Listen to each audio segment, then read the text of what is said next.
저 말인가요? 내 이름은 종타쿠 오덕이죠. 우리 종대 여러분, 오늘 하루 어떠셨나요? 오늘은 인게임 미션 귀멸의 칼날에 유튜버 종타쿠가 상현일 코코시보의 몸에 들어가면 어떻게 될지에 대한 가상 시나리오 오브입니다. 이 영상에는 원작의 스포일러와 개인적인 견해가 있으니 그 점 유의하시길 바랍니다. 大丈夫ですか? 그럼 시작해볼까요? 저번 영상에서는 종타쿠가 코코시보 되어 상현의 헬기들을 선동해 부장에게 반기를 드는 것까지 전개했었죠. 저번 영상을 보지 않으신 분들은 보고 오신 게 이 영상을 이해하고 즐기는 데 수월하니 보고 온 거 추천드리고요. 이 가상시나리오 컨텐츠는 원작의 고증을 찾을 때가는 매끄러운 진행되지 않기 때문에 어느 정도의 설정으로나 능력치 보정을 이해해 주셨으면 좋겠습니다. 그럼 오늘의 가상시나리오 시작하겠습니다. 부자는 한참 상현의 헬기들을 혼을 내고 나서 무한성 옥좌에 앉아 나키메의 비파 연주 소리를 듣고 있었죠. 나키메 역시 항상 상현의 헬기들이 부자에게 고통당하는 걸 봐왔기에 혹시 저러다가 상현의 헬기들이 부자님께 불만이 쌓이는 것은 아닐까요? 라며 조심스레 물었습니다. 그의 부자는 지들이 불만이 쌓여봤자지 내게 뭘 할 수 있겠느냐, 그리고 코코시보가 그렇게 하는 편이 오히려 기관을 잡는 데 좋다고 하더구나. 그런데 너는 왜 비파 연주는 안 하고 쓸데없이 내게 말을 거느냐? 라고 하며 나키메 몸속에 있는 저주를 활성화시켜 고통을 줬고, 나키메는 죄송합니다 부자님 이라고 하며 비파 연주를 했죠. 그런데 그때 다케오비가 날아와 나키메를 묶은 뒤 다키 쪽으로 끌고 들어왔고, 나키메는 오잉? 하는 표정으로 이게 무슨 짓이냐고 물었습니다. 그때 도우마가 나키메짱, 너도 부잔 저 녀석이 맘에 안 들지? 우리가 널 구해줄게 라고 했죠. 부자는 너희들 지금 뭐 하는 거냐? 라며 인상을 찌푸렸고, 그 순간 아카자가 부장의 옆에서 튀어나와 파괴사 공격으로 부장의 면상을 부려갈겨버렸습니다. 부자는 상현의 헬기가 자신이 공격할 거라고는 전혀 상상도 못했기 때문에 무방비 상태로 공격을 허용했고, 그대로 튕겨나가 바닥에 나뒹굴었죠. 부자는 이게 무슨 짓이냐고 몸을 일으켜 세웠는데, 그 순간 규타의 피해 참격이 부자의 몸을 베어버렸고, 교코의 마비치 공격이 부자의 몸을 고슴도치로 만들어버렸습니다.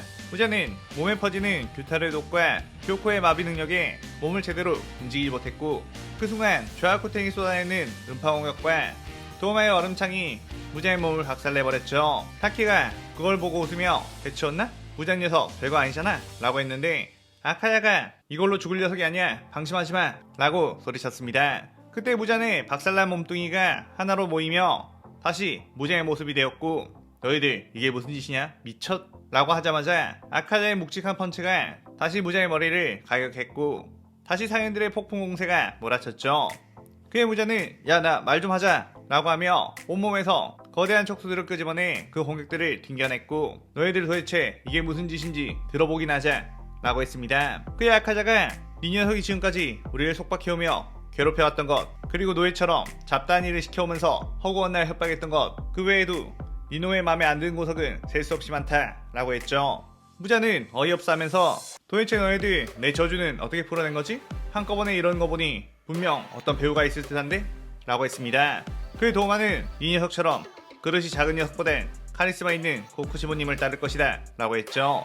부자는 그 말에 부들부들대면서 코코시보 녀석 내가 봐도 멋있긴 하지만 이 녀석들의 혼을 쏙 빼놨을 줄이야 라고 생각했는데, 그때까지 무자는 코코시보가 주도해서 반란을 일으켰다고는 생각하지 않았고, 코코시보는 그냥 있었는데 다른 상인들이 똘똘 뭉쳐서 그렇게 된 줄 알고 있었습니다. 부자는 어찌되었건 나에게 반항한 녀석들은 고통 속에서 소멸시켜주마 라고 하며 귀기를 폭파시켰고, 사방군대로 족술이 튀어나가 상인들을 공격했죠. 상인들은 각자의 혈기술로 부자의 공격들을 막아보려고 했지만 부자의 강력한 공격에 밀려 튕겨 나갔고 몸 곳곳이 찢겨져 버리는 데미지를 입게 되었습니다. 하지만 상인들 역시 강력한 재생력을 가지고 있었기 때문에 부자의 촉수에 찢겨 나갔다고 해도 다시 재생할 수 있었고, 부자는 그런 상인들을 죽이기 위해서는 자신의 피를 넣어 다시 복종하게끔 만들어야겠다는 생각을 했죠. 그렇게 부자는 아카자에게 촉수를 꽂아 자신의 피를 넣었는데, 아카야가 잠깐 고통스러워하다가 이 역겨운 짓 그만해라 라고 하며 파괴살로 무자를 날려버렸습니다. 부자는 크크 넌 이제 다시 내 저주에 걸려들었을 것이다 라고 생각하며 저주를 강력하게 발동해 아카자를 소멸시켜버리려고 했죠. 그런데 아카자의 근처에 있던 나키메가 끄악 비명을 지르며 온몸이 붕괴되어갔고 무한성도 함께 무너지기 시작했습니다. 아카자의 몸속에 들어있던 타마의 약은 무자의 피해 내성이 생기게 해서 다시 무자의 저주에 걸려들지 않을 수 있었는데, 무자는 그것도 모르고 자신의 저주가 발동될 만한 감각이 있다 보니 발동을 시켰고, 애꿎은 나키메만 죽어나가게 된 것이었죠.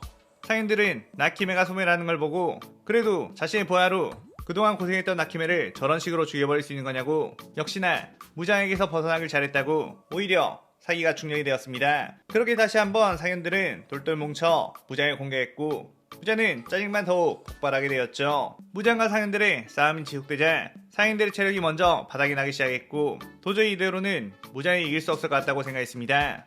그런데 그러고 보니 코쿠시보님은 어디에 있느냐고 우리 중에 가장 강한 코쿠시보님께서 도와줘야 되는 거 아닌가? 라는 생각을 했죠. 부자는 이제 슬슬 네 녀석들의 체력도 바닥이 났구나. 너희들을 통째로 삼켜주마 라고 하며 우선 다키를 잡아다가 흡수하려고 했는데 그 순간 해협 참격이 날아와 부자의 촉수를 베어버렸고 다키는 땅에 떨어지게 되며 그 참격이 날아온 쪽을 바라봤습니다. 그것을 보니 어느새 몰려온 귀할대 검사들 모두 죽급의 실력이 되는 듯한 이들이 달려왔죠. 사연들은 젠장 이럴 때 라고 당황하다가 오히려 잘 되었다고 이 틈에 조금 체력을 비축해 놓아야 했다는 생각으로 뒤로 물러났습니다. 부자는 이 귀살대원들이 어떻게 여기를 알고 왔느냐고 어차피 안 그래도 짜증나는 녀석들 투성인데 이번 기회에 모든 것들을 전부 청소해버리겠다며 그들에게 족쇄를 날려댔죠. 그때 탄조로의 해호흡과 무이치로의 달해호흡이 부자의 촉수를 베어내며 나아갔고 다른 주들도 자신의 호흡으로 부자를 압박하기 시작했습니다.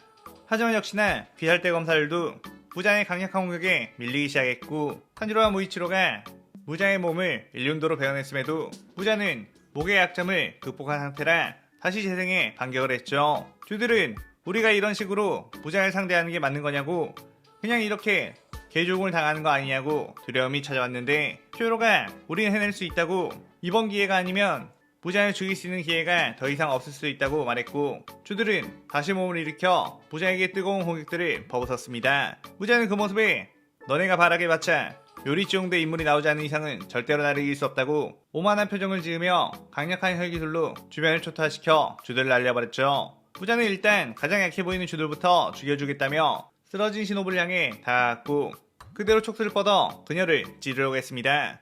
그런데 그 순간 촉수가 잘려 하늘 높이 날아갔고 부자는 뭐지? 라며 그쪽을 바라봤는데 종타쿠가 한 걸음에 달려와 시노부의 앞을 막아섰죠. 종타쿠는 시노부는 내가 개인적으로 너무 좋아하는 캐릭터라서 말이야 절대 죽게 할 순 없지 라고 했습니다. 무자는 이 녀석 나를 배신한 거냐? 라며 충격을 받는다 했는데 그 순간 종타쿠는 달의 호흡을 시원해 무자의 몸을 가이가이 베어버렸고 무자는 그 움직임을 제대로 보지도 못했다는 것에 당황했죠. 무자는 네가 이 정도까지 강했다고? 말이 안 되는데? 라고 했는데 종타쿠는 씩 웃으며 일륜도의 엄청난 기위를 압축시켰고 그대로 무자에게 날리자 엄청난 참격들이 튀어나와 무자를 다시 걸레짝으로 만들어버렸습니다. 무자는 이 기위들 코쿠시오 것만은 아니다. 설마 다른 혈기들을? 이라고 당황했죠. 아까 전 상인들이 무장과 싸우다가 귀할대 검사들이 난입하자 종타쿠는 멀리서 상인들을 모두 소집했고 아무래도 무장의 힘은 나조차도 이길 수 없을지도 모른다고 했습니다.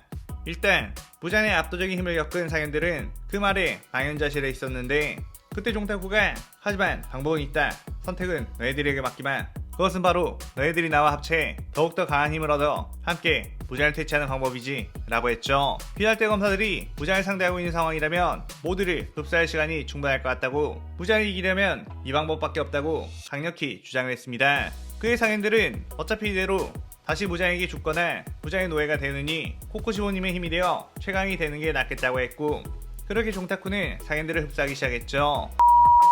종타쿠는 처음부터 이 그림을 그리고 있었는데 일단 상인들을 무장과 싸우게 만들어 벽을 느끼게 한 다음 그 타이밍에 재개하고 있던 귀할대 검사를 불러 무장의 시선을 돌리고 상인들을 흡수해 막강한 힘을 얻은 뒤 무장을 퇴치한다. 그리고 상인들에게 미리 먹여놓은 무장의 저주를 없애주는 약이라고 먹였던 약에는 코쿠시보의 몸에 쉽게 흡수될 수 있도록 몸의 저항력을 없애놓기도 했었기에 단시간에 부작용 없이 모든 상인들을 흡수할 수 있었죠. 그렇게 종타쿠는 엄청난 힘이 샘솟자 그대로 무자를 발라버리기 시작했고 무자는 이 정도의 강한 검술과 신체력은 마치 요리치가 떠올 정도의 위압감이 느껴진다고 생각했고 설마 이 모든 게 코쿠시보의 큰 그림이었나 싶어 믿는 도끼에 발등 찍힌다는 속담을 제대로 실감하게 되었습니다. 종타쿠는 무장의 온몸을 달의 호흡으로 찢어발렸고 귀할대 주들에게 무장에게서 떨어져 나온 살점들을 전부 베어버리라고 했죠. 그렇게 귀할대 검사들이 마지막까지 힘을 짜내 무장의 살점을 베어버렸고 무장의 힘이 다 떨어질 때까지 반복했습니다.